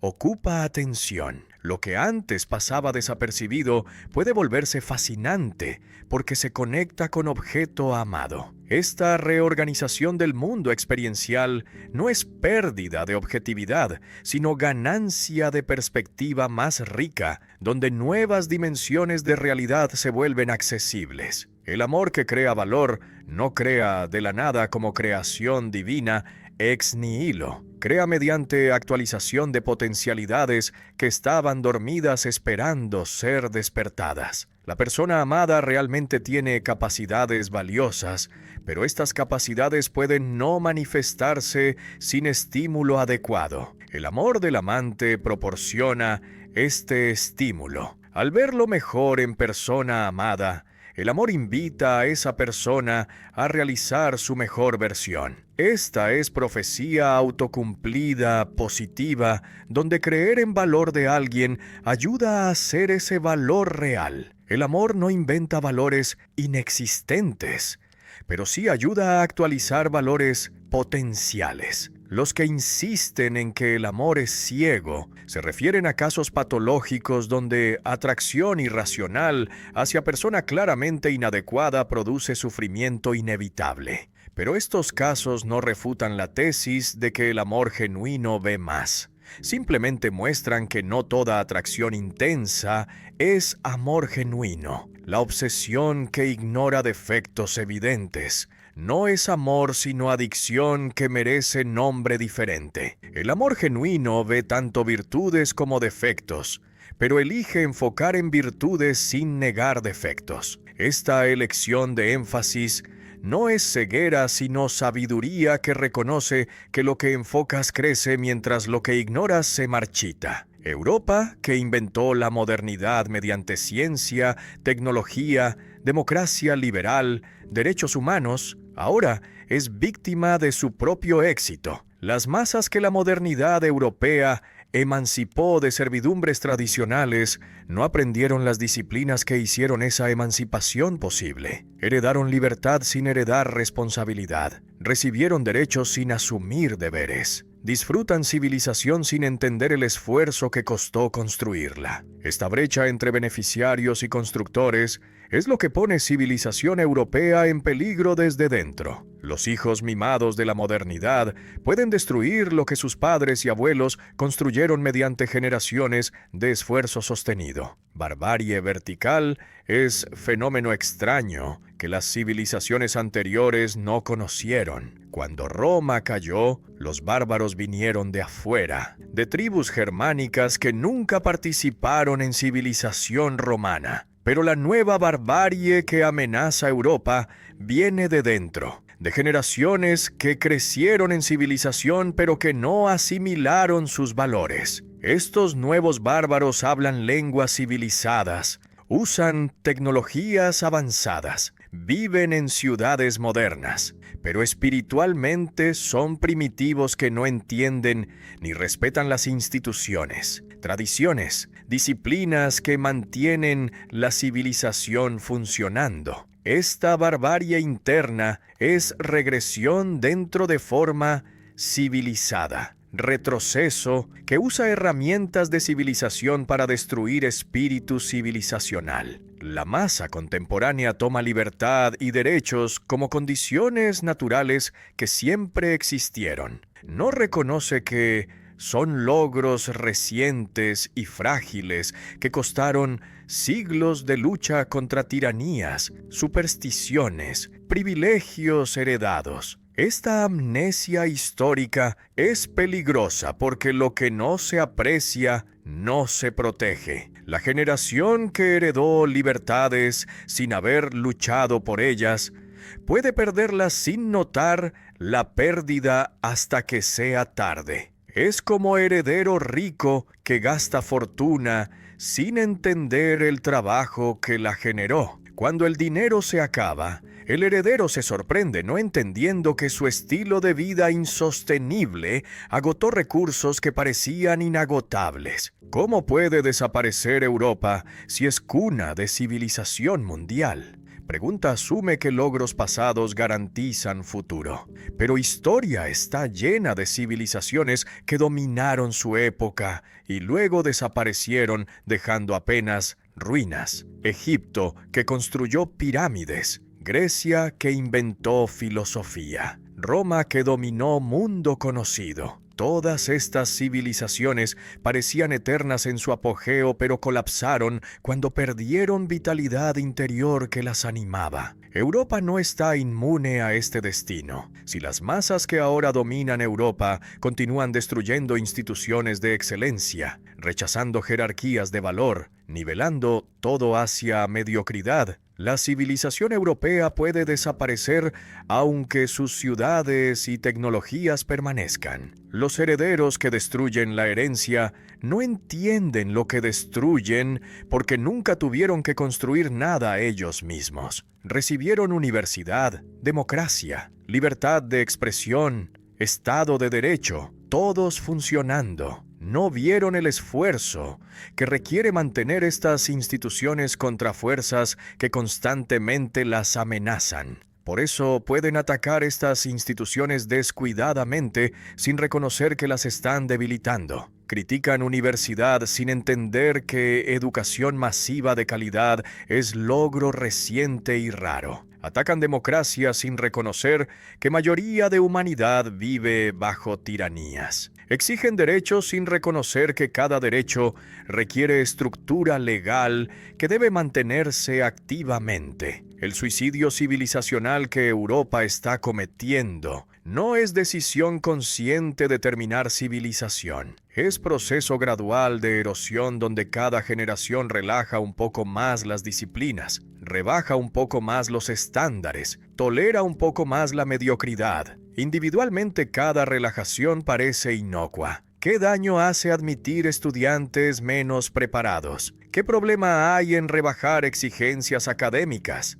¿Por qué mantener estándares que excluyen? Pero estas relajaciones acumulativas eventualmente destruyen la calidad que hacía las instituciones valiosas. Es muerte por 1000 cortes, donde ningún corte individual es fatal, pero la pérdida de sangre acumulada mata. Europa puede desaparecer no mediante conquista militar externa, sino mediante rendición espiritual interna. Las masas que dominan Europa han perdido fe en su propia civilización. Se avergüenzan de sus logros en lugar de orgulleceré. Se disculpan por su pasado en lugar de aprender de él. Ven solo los errores históricos sin reconocer los logros. Esta autoflagelación cultural produce parálisis donde no puedes defender tu civilización porque la consideras culpable. Civilización que ha perdido fe en sí misma no puede resistir desafíos internos ni externos. Colapsa no porque enemigos la destruyen, sino porque sus propios miembros han perdido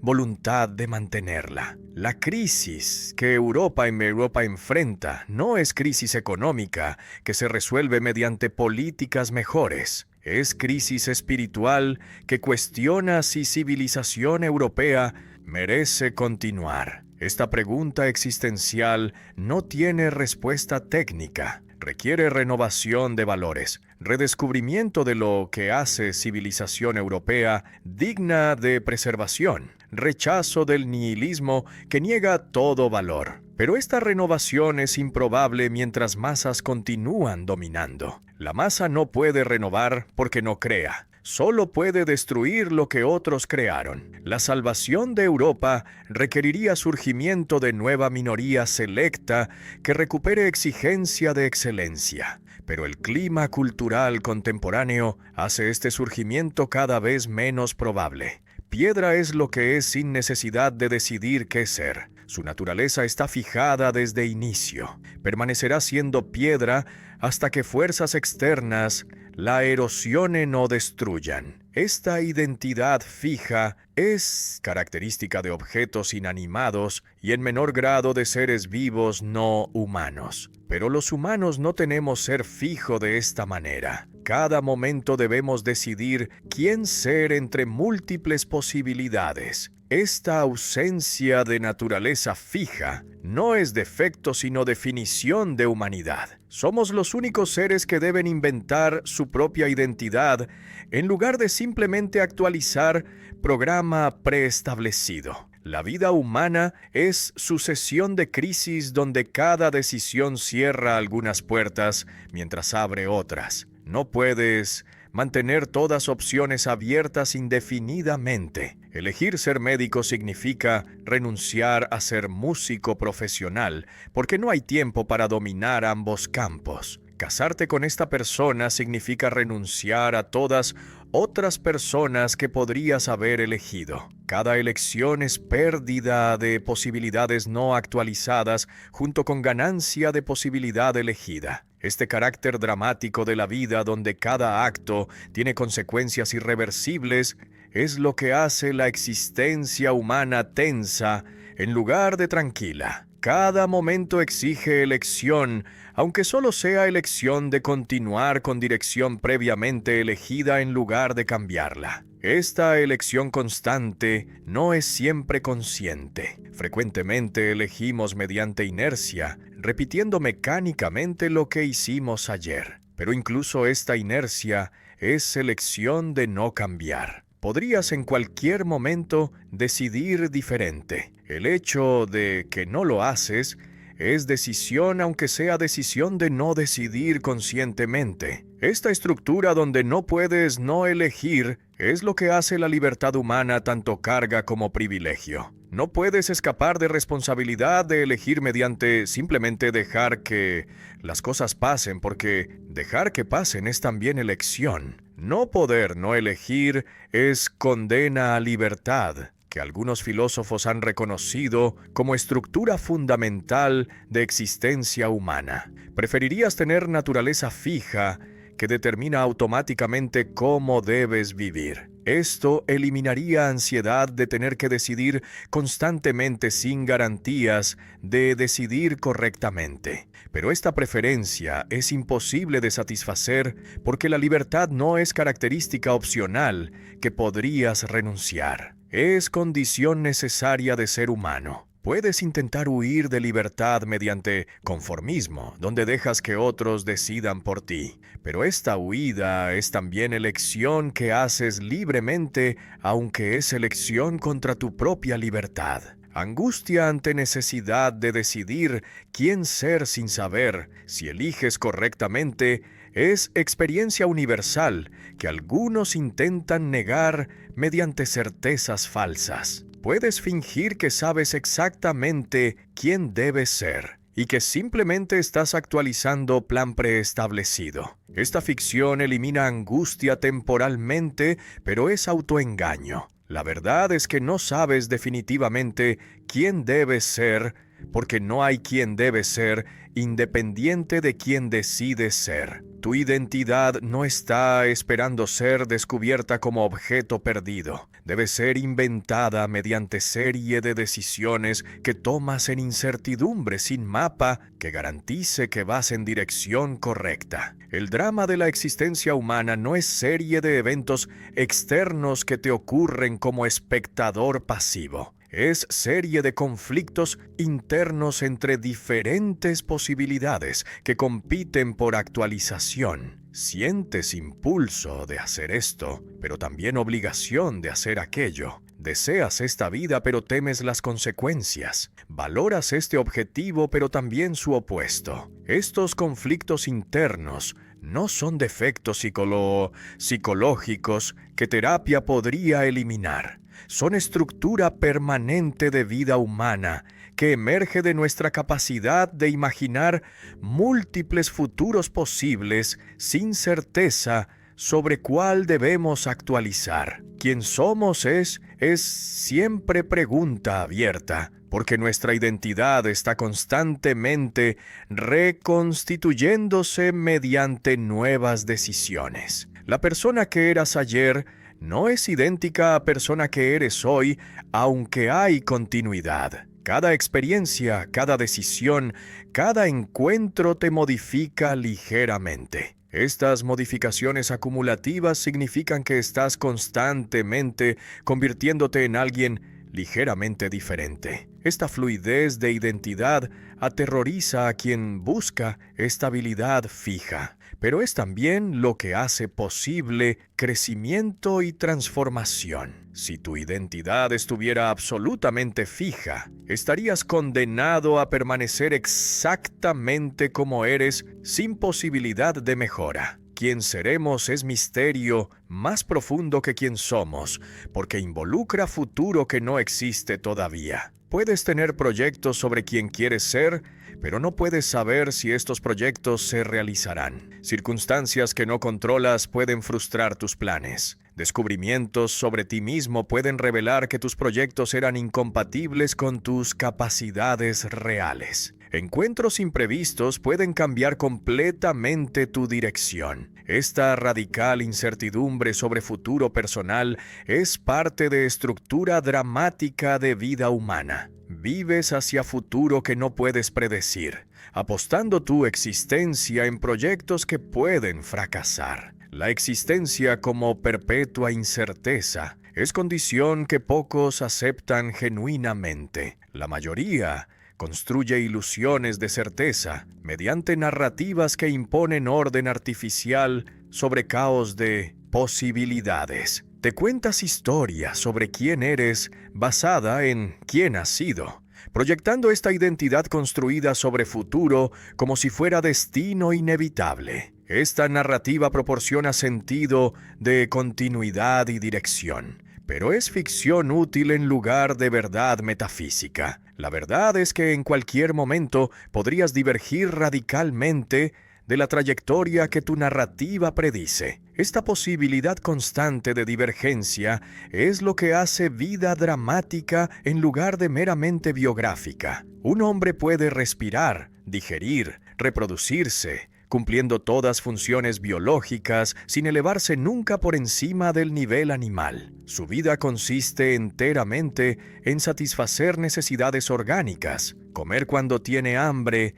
dormir cuando tiene sueño, copular cuando siente deseo. Esta vida puramente biológica es perfectamente legítima para animales que no tienen capacidades superiores, pero para humanos que poseen capacidades de reflexión, creación, contemplación, vivir solo biológicamente es desperdicio de potencial humano. Es como usar computadora solo como pisapapeles. Técnicamente funciona como pisapapeles, pero ignora completamente sus capacidades reales. Vida cultural agrega dimensión que trasciende mera supervivencia biológica. Hacer arte, buscar conocimiento, crear instituciones, desarrollar tradiciones. Todas estas actividades van más allá de necesidades biológicas inmediatas. No necesitas arte para sobrevivir, pero necesitas arte para vivir humanamente. Esta vida cultural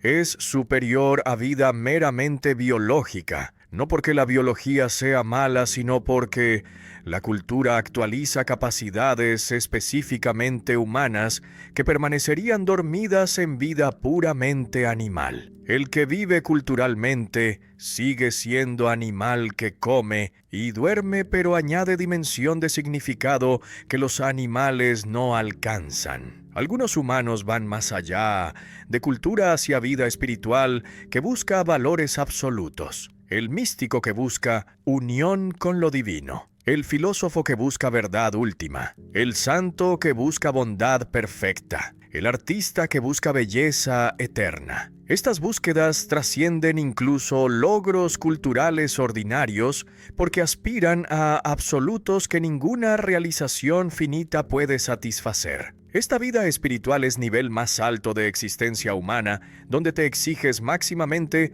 no por recompensas externas, sino porque reconoces que hay valores que merecen dedicación total, aunque nunca los alcances completamente. Vida biológica sin ornamentos culturales caracteriza mayorías en todas sociedades. Trabajan para comer, comen para poder trabajar. Repiten ciclo sin preguntarse si hay más en vida que esta repetición. No son necesariamente infelices. Pueden disfrutar placeres simples dentro de su círculo estrecho, pero pierden dimensiones completas de existencia humana posible. Es como vivir en casa de 3 pisos, pero nunca subir más allá de planta baja. Los pisos superiores existen, pero permanecen inexplorados porque subir requiere esfuerzo que no estás dispuesto a hacer. La jerarquía de valores que ordena estos niveles no es arbitraria ni es construcción cultural que podría ser diferente. Es objetiva en sentido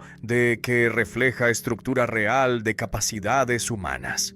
Tener capacidad de pensamiento abstracto te distingue de animales que carecen de esta capacidad. Esta diferencia no es opinión, sino hecho biológico sobre cerebro humano. Entonces, vida que actualiza esta capacidad es objetivamente superior a vida que la deja dormida. Esta superioridad no implica que quien vive biológicamente merece menos derechos legales. Implica solo que está viviendo por debajo de su potencial humano. ¿Existe igualdad entre todas formas de vida si unas son objetivamente superiores? Aquí debes distinguir entre igualdad jurídica, que es principio político, y equivalencia de valor, que es juicio sobre calidad de vida. Legalmente todos deben tener mismos derechos independientemente de cómo viven, pero esto no requiere pretender que todas vidas tienen mismo valor espiritual. La vida dedicada a crear belleza, buscar verdad, cultivar virtud es objetivamente más valiosa que vida dedicada solo a acumular placeres. Reconocer esta diferencia no es elitismo injusto, sino honestidad sobre gradaciones reales de valor. Democracia política que garantiza igualdad legal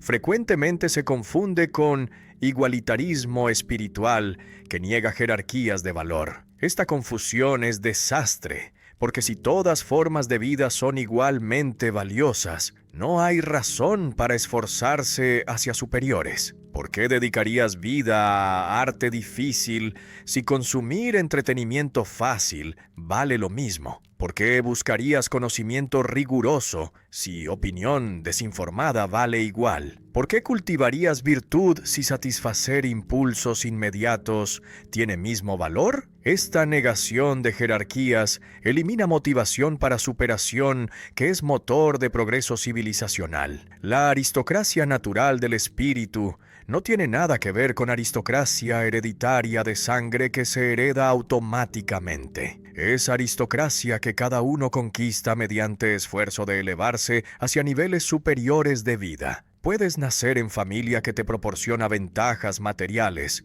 pero esto no te hace espiritualmente aristocrático. Puedes nacer en pobreza, pero elevarte espiritualmente mediante dedicación a valores superiores. Esta aristocracia del espíritu es única aristocracia legítima porque se basa en logro real en lugar de accidente de nacimiento. Pero es también aristocracia que la democracia moderna niega porque confunde rechazo justificado de privilegios heredados con rechazo injustificado de toda jerarquía de valor. Los niveles de vida no son compartimentos separados, sino dimensiones que pueden mezclarse. Puedes vivir biológicamente mientras ocasionalmente te elevas a cultura. Puedes vivir culturalmente mientras mantienes apertura a dimensión espiritual. Lo ideal es integración donde satisfaces necesidades biológicas sin tiquitín, quedar reducido a ellas. Participas en cultura sin idolatrarla. Te abres a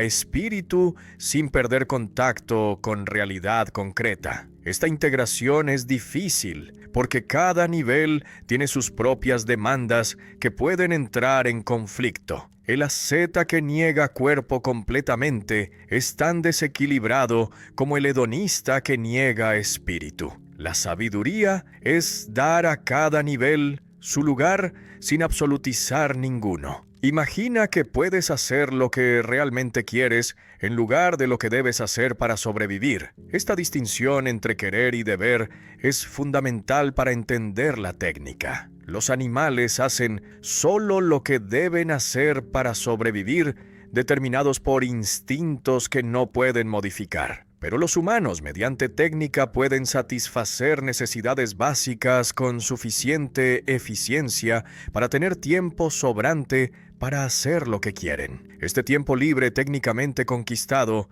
es lo que hace posible vida auténticamente humana, en lugar de vida meramente biológica. La técnica debería liberar para autenticidad. Vida auténtica es vida donde haces lo que consideras digno de ser hecho independientemente de presiones externas. El artista que pinta, no porque deba ganar dinero, sino porque pintar es su vocación. El científico que investiga no por obligación laboral, sino por curiosidad genuina. El maestro que enseña no solo por salario, sino porque encuentra significado en educar. Estas son vidas auténticas, donde actividad principal expresa quién eres, en lugar de simplemente cumplir obligaciones impuestas. La técnica prometió hacer este tipo de vida accesible a todos al reducir tiempo necesario para trabajo obligatorio. Contrasta esto con vida inauténtica, donde pasas días cumpliendo obligaciones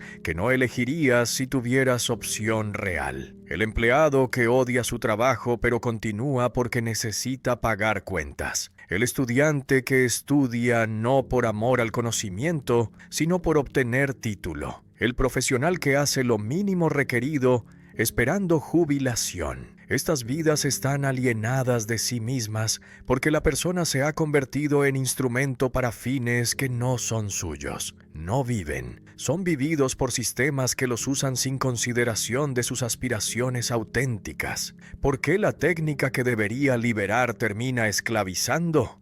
Porque los sistemas técnicos desarrollan lógica propia que subordina humanos a sus requerimientos. Construimos fábricas para producir eficientemente y luego los humanos deben adaptarse a ritmos de máquinas. Creamos burocracias para coordinar organizaciones grandes y luego individuos deben conformarse a procedimientos estandarizados que ignoran circunstancias particulares. Diseñamos tecnologías de comunicación para facilitar interacción y luego nos encontramos esclavizados a notificaciones constantes que fragmentan atención. La técnica que debería servir termina siendo servida. Técnica permite vida auténtica cuando la usamos conscientemente como medio para fines que elegimos. El escritor que usa computadora para escribir mejor, está usando técnica auténticamente,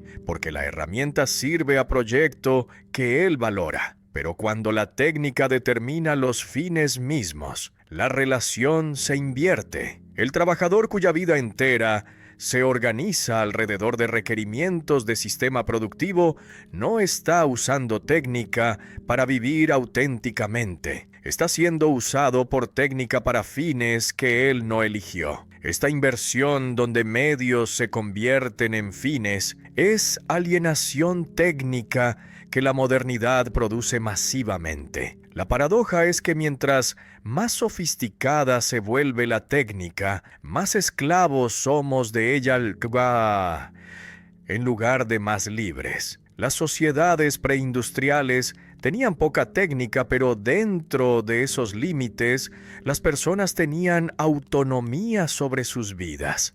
El campesino decidía cuándo plantar según observación de naturaleza. El artesano decidía cómo hacer su producto según estándares de calidad que él valoraba. Pero el trabajador moderno no decide nada importante. Los sistemas técnicos en los cuales está insertado toman todas las decisiones significativas. Él simplemente ejecuta órdenes que algoritmos, gerentes o procedimientos estandarizados determinan. Esta pérdida de autonomía es precio que pagamos por poder técnico. Vida inventada mediante técnica puede ser más artificial que auténtica si la invención no sirve a proyecto humano genuino. Puedes usar cirugía plástica para modificar tu cuerpo, usar drogas para modificar tu mente, usar tecnologías para modificar tu ambiente. Pero si estas modificaciones no expresan quién realmente quieres ser,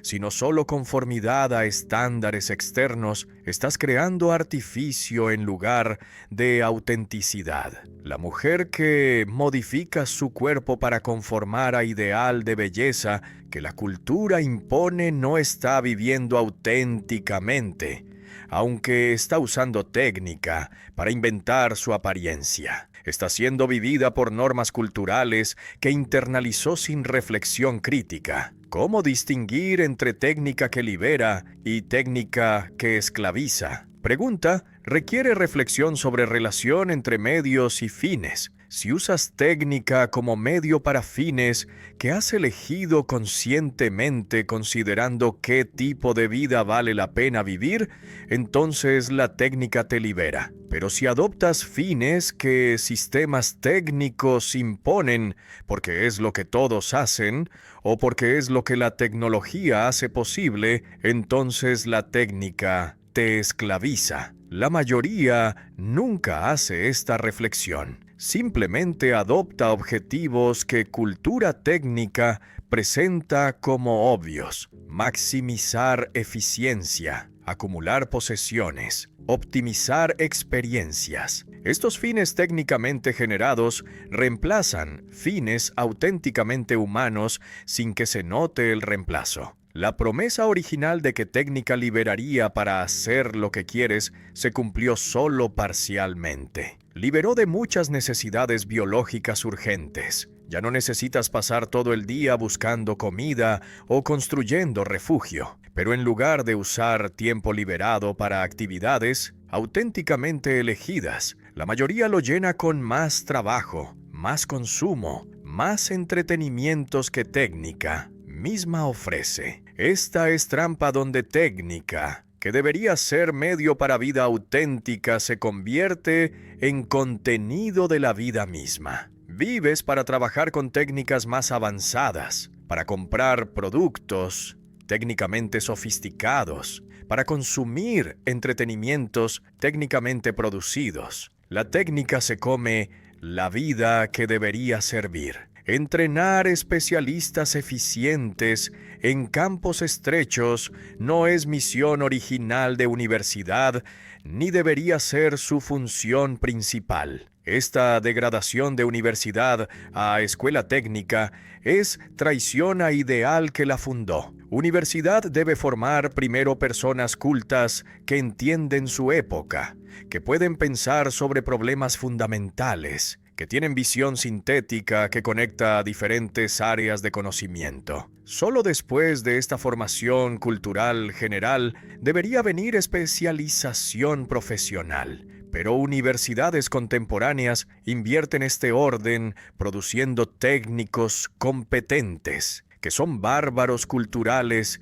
incapaces de pensar más allá de su especialidad estrecha. La cultura general que universidad debe transmitir no es barniz superficial de información miscelánea. Es sistema vivo de ideas sobre mundo, vida, humanidad que permite a personas situarse intelectualmente en su tiempo. Incluye conocimiento de ciencia suficiente para entender cosmovisión científica, aunque no sea científico. Conocimiento de historia suficiente para entender tu presente como resultado de pasado. Conocimiento de filosofía suficiente para pensar críticamente sobre presupuestos que todos asumen sin cuestionar. Esta cultura es lo que distingue persona educada de mero especialista que sabe mucho sobre poco. El hombre culto antes de ser hombre técnico es prioridad que modernidad abandonó mediante presión de mercado que valora solo habilidades inmediatamente comercializables.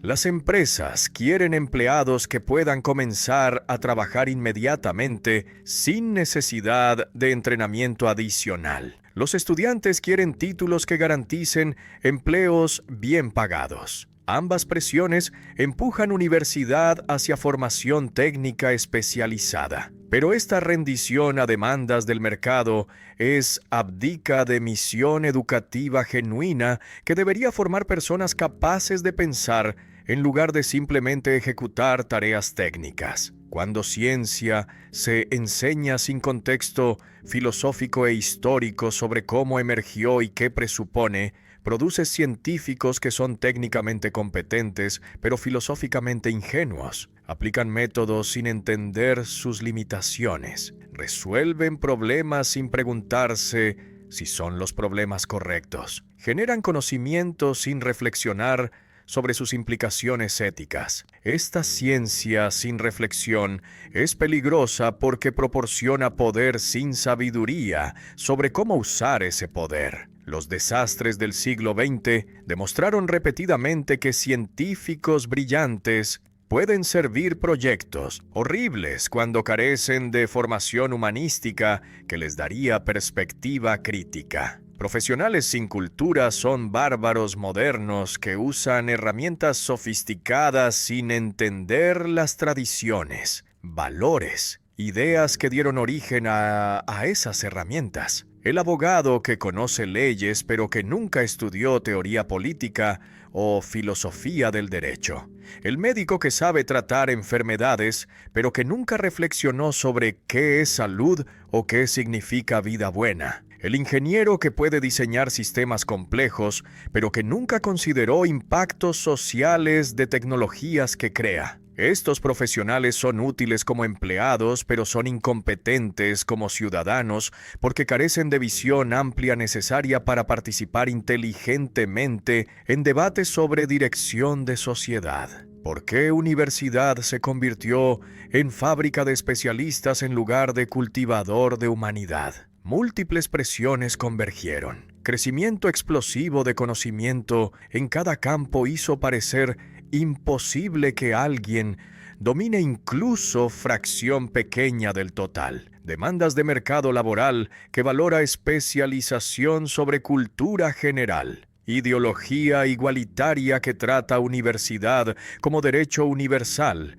en lugar de privilegio que requiere preparación excepcional. Todas estas fuerzas empujaron universidad hacia masificación y especialización simultáneas. El resultado es instituciones que gradúan miles, pero que ya no forman personas genuinamente educadas. La traición de la misión original ocurrió gradualmente sin que nadie decidiera conscientemente destruir universidad. Cada pequeño cambio parecía razonable. Añadir más cursos prácticos, reducir requerimientos de humanidades, facilitar admisión para incluir más estudiantes, rebajar estándares para mejorar tasas de graduación. Pero estas modificaciones acumulativas transformaron universidad de institución que cultivaba excelencia intelectual en institución que certifica competencia técnica mínima. Esta transformación es más perniciosa que destrucción abierta